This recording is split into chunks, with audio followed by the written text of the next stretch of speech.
What does it really mean to grow up in the spotlight? How do you carry the weight of a nation while privately grieving a loss the world watched in real time? And what happens when the person you're expected to become feels so distant from who you truly are? These aren't just questions, they're the quiet realities that Prince William, the future King of England, has wrestled with for decades. Behind the polished public appearances and royal ceremonies lies a man shaped not just by privilege, but by pain, responsibility, and an enduring sense of duty forged in the shadow of heartbreak. Born on June 21, 1982, William Arthur Philip Lewis arrived into the world already under a magnifying glass. As the first son of Prince Charles and Princess Diana, he was never going to be just a boy. He was the heir. But even within the walls of Buckingham Palace and the traditions of the monarchy, William's early life was far from a fairy tale. While the public saw snapshots of smiling family moments and official outings, the reality was a childhood often clouded by emotional tension, parental discord, and an intrusive press that never backed off. William's mother, Diana, was known worldwide for her compassion, elegance, and her natural ability to connect with people from all walks of life. But to William and Harry, she was simply Mummy, a woman determined to show her sons a world beyond palaces and titles. Diana made deliberate choices to keep her boys grounded. She took them to shelters, hospitals, and even fast food joints, not to shock them, but to show them humanity. Her hope was that they'd grow up to be kind, empathetic men who understood life beyond royal protocol. Yet, even her best efforts couldn't shield them from the storm that brewed behind closed palace doors. William's parents' marriage was unraveling in the most public way imaginable. The press fed on every argument, every cold glance, every rumor. Diana, often isolated and emotionally vulnerable, leaned on young William in ways most children never experience. She called him her little wise old man, a nickname that speaks volumes about the emotional burden he carried so early.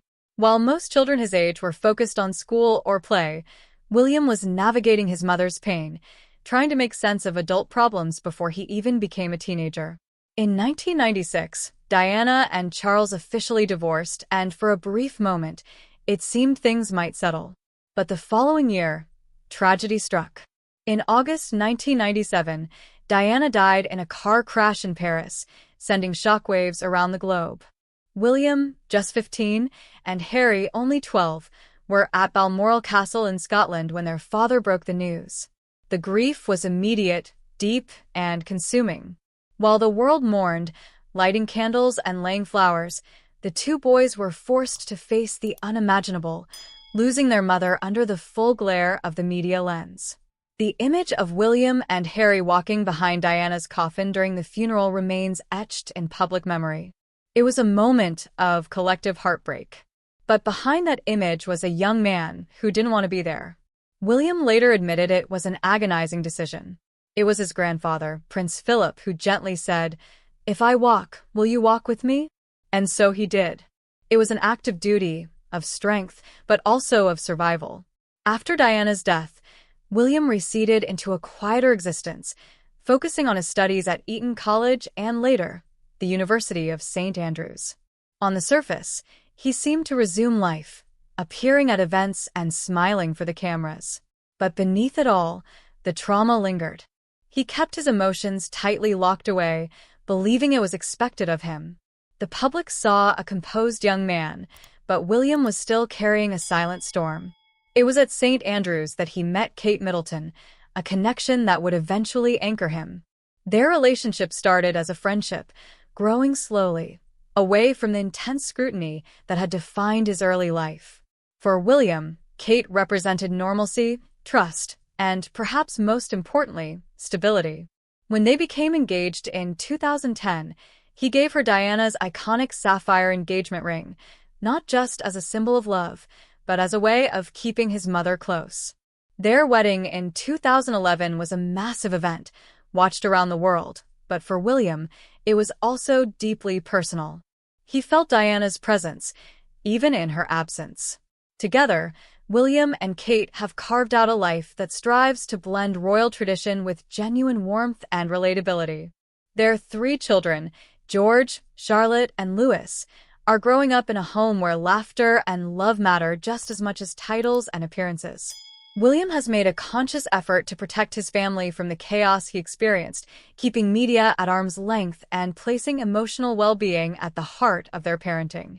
But what makes William's story truly remarkable is not just what he endured, but how he chose to respond. For years, he avoided speaking publicly about his grief. Like many men of his generation and background, he thought staying silent was a sign of strength.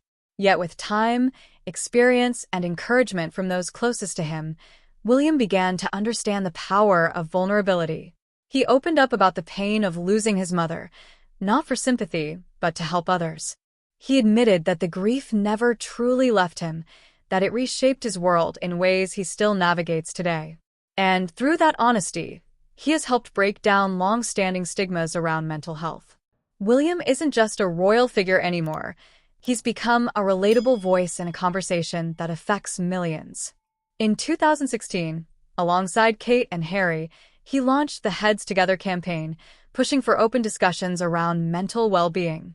But his involvement hasn't stopped at awareness.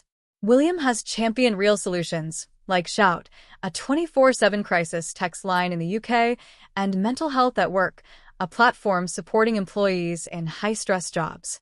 During the COVID-19 pandemic, he and Kate stepped up with initiatives focused on frontline workers, understanding that emotional health was just as critical as physical safety. He even volunteered behind the scenes, answering texts as a crisis responder. It wasn't for headlines. It was because he genuinely cares.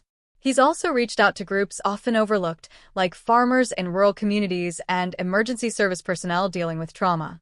He established the Emergency Responders Senior Leaders Board to study how high-stress roles impact mental health, showing a deep and personal commitment to making change.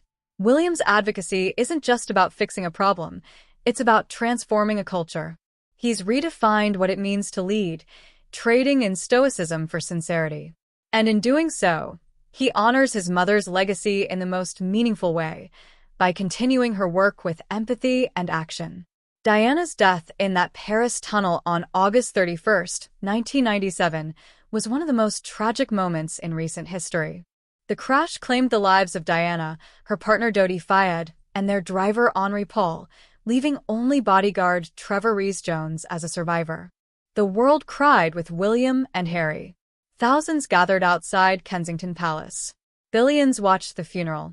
Her burial at Althorpe House offered some peace, but the questions never stopped. Over the years, conspiracy theories swirled, but in 2008, a British inquest concluded Diana's death was a tragic accident caused by reckless driving and paparazzi pressure. The verdict brought some closure, but not peace. Her sons were left to grapple with her absence in ways the public could never fully grasp. Harry later spoke of how he emotionally shut down for years, unable to process the loss. William, ever the older brother, held it together on the outside but was equally haunted. Their paths diverged, but their pain was shared. And through it all, William never let go of the lessons his mother taught him: compassion, dignity, and an unwavering commitment to serve. Now, as the Prince of Wales and heir to the British throne, William stands on the threshold of a role he's spent his entire life preparing for. But he's not the boy the public met in the 80s or the teenager forced to grieve on camera. He's a man who has faced unimaginable sorrow and turned it into strength. A husband and father who prioritizes emotional health and connection. A leader who understands that being royal doesn't mean being untouchable. It means being responsible, relatable, and real. In speaking out, William hasn't just shared his own story. He's given others permission to speak about theirs. He's shown that vulnerability is not a weakness, but a quiet form of courage. And in doing so, he's helped reshape not just the image of the monarchy, but the conversations we're all having about what it means to heal, to lead, and to truly care. If you found this story moving or insightful, take a moment to like the video and subscribe to the channel. There's more to every royal than what you see in the headlines, and we're here to share those stories with heart, depth, and honesty. Thanks for watching.